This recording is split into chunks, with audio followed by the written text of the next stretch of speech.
పవన్ కు దేవుడిపై ఉన్న నమ్మకం, భక్తి గురించి చెప్పక్కర్లేదు. ఏ కార్యక్రమాన్ని చేపట్టినా ముందుగా గుడికి వెళ్లి పూజలు చేస్తుంటారు. తాజాగా మరో దైవ కార్యక్రమానికి డిప్యూటీ సీఎం శ్రీకారం చుట్టారు. బుధవారం నుంచి వారాహి అమ్మవారి దీక్ష చేయనున్నారు.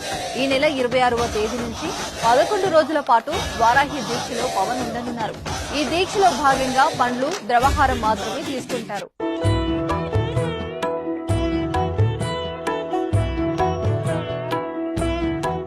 పవన్ వారాహి అమ్మవారిని ఎక్కువగా పూజిస్తారు.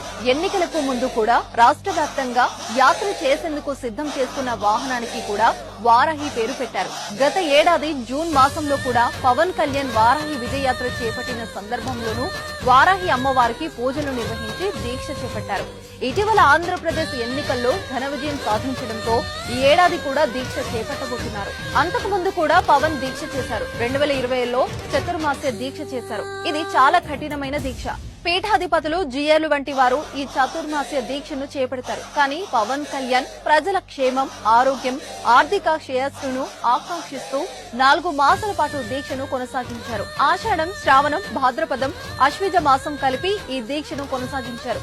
దీక్షలో ఉన్నంత కాలం పవన్ కళ్యాణ్ మాంసాహారానికి దూరంగా ఉన్నారు. ఒక పూట మాత్రమే ఆహారం తినే